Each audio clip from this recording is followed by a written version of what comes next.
everyone, and welcome to Meet the Coach. And I am not your usual host, the founder of the coaching directory, Carla Egan. However, I am Zoe Wood, your queen of first impressions, welcoming you to one of our first of our 2 bonus episodes for this gearing up for season 3 of the Meet the Coach podcast.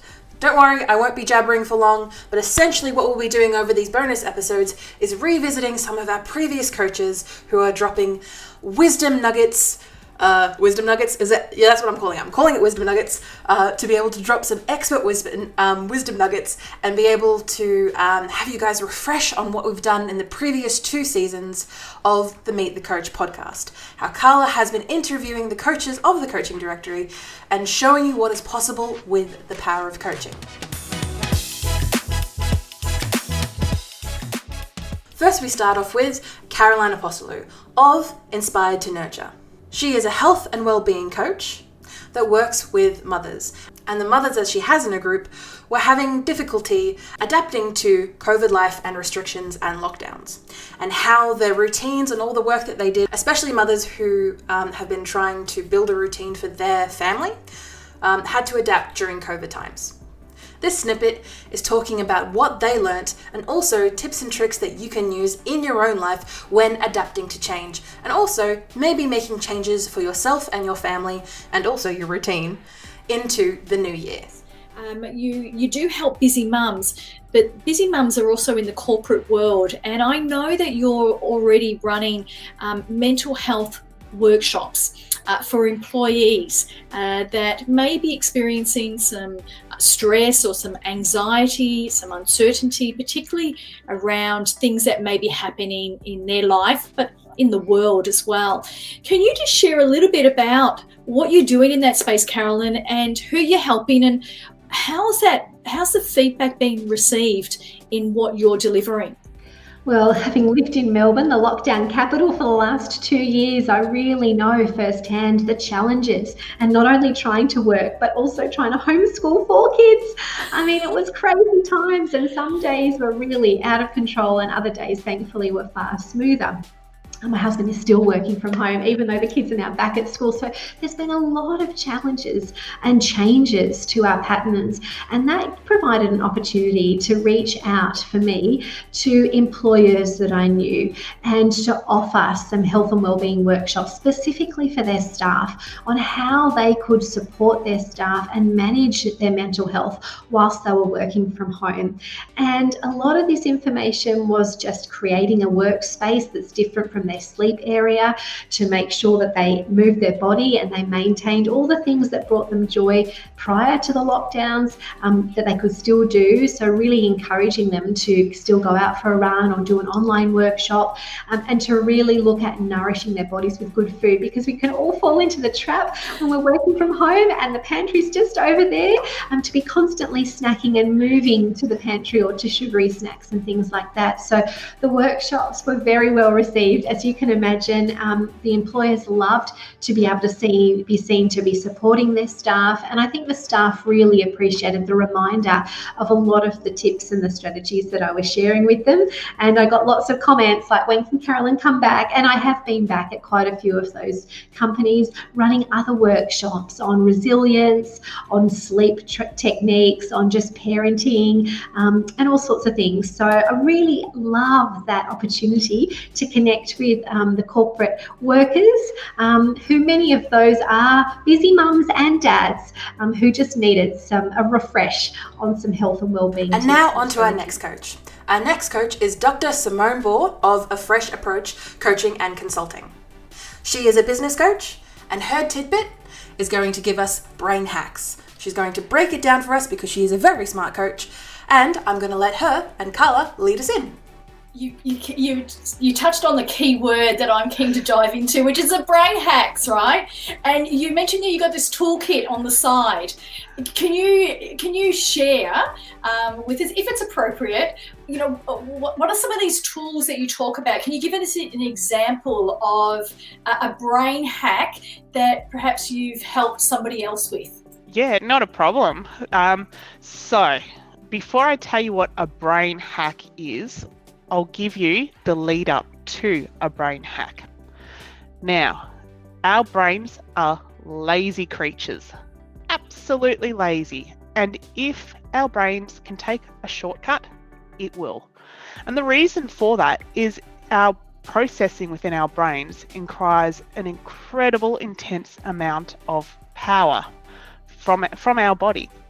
So much so that it has been mapped over 188 different shortcuts that our brain will take over time.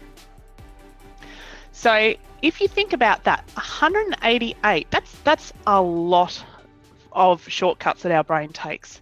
So therefore, how I see the world and how I perceive the world is going to be completely different to how you see the world, Carla, and all the audience, and how you perceive the world.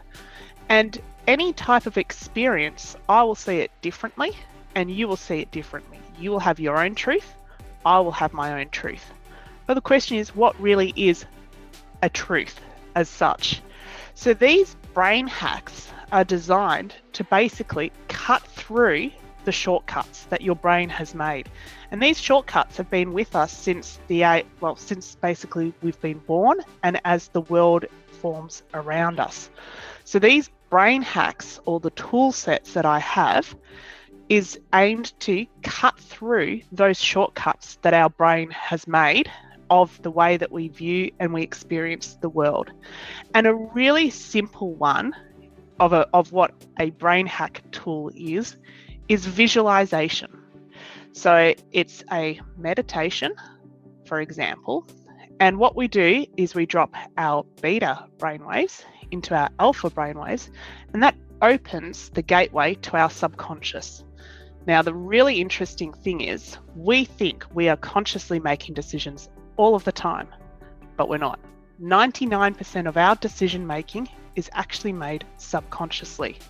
So a visualization is a really simple tool, for example, to actually go into our subconscious and to start to reframe the way that our subconscious views the world, and therefore our decision making as well. And our final coach for this bonus episode is Catherine Wood of Life Renewal. She is a leadership, executive, and health and well-being coach here on the Coaching Directory. Her snippet is specifically talking about dealing with change in corporate, but I believe this tip is very universal to help anyone and everyone when dealing with change, when it comes to your family, to your team, to your work life, to your personal life. This mentality can help you shift and grow as a person to be able to accept any change that comes your way. It'll be useful to know. Yes, so really a memorable experience with my coaching has been just in the last couple of years with the COVID and the impact of that on organizations.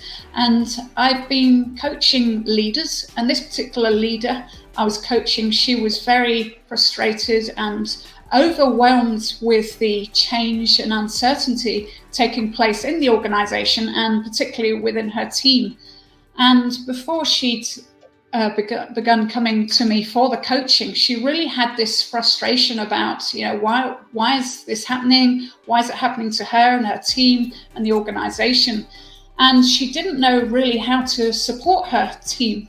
She put all the pressure on herself to actually take responsibility over her team, but also how they were feeling and how they were supposed to manage their own personal lives in the grand scheme of things. And she found that very exhausting and time consuming. And when she came to me, she really wanted some help with that. So with the coaching, we started looking at her resilience. So building personal resilience to really help her to build the skills to adapt and be able to advance during this really difficult time. And with those skills, she developed the ability to have more of a coaching approach to her team. So she could then open up asking questions about how her team members were feeling, what they were experiencing, how they could work better together, what strengths they had. And she actually started up strength-based little workshops where they could share with each other the strengths that they saw in each other and how they could draw those into their work and how they could support each other during that difficult time. And the outcome was that she started at the beginning feeling very frustrated, but by the end of it, she'd got a team who were really thriving, although in a very difficult situation, they could work better together and she could better support them for it. A great story. Thank you for joining us on this bonus episode of the Meet the Coach podcast. Next week, we'll have another bonus episode before we'll have the trailer for season 3, and then season 3 will kick off as of early 2023. If you are listening in the back catalogue and it is way in the future, I am sure that we have plenty of new podcast episodes for you to be able to listen to and learn more about the coaches on the Coaching Directory. We connect clients to coaches, and you can find us at thecoachingdirectory.com.au. Make sure you download the next episode. See ya. Bye.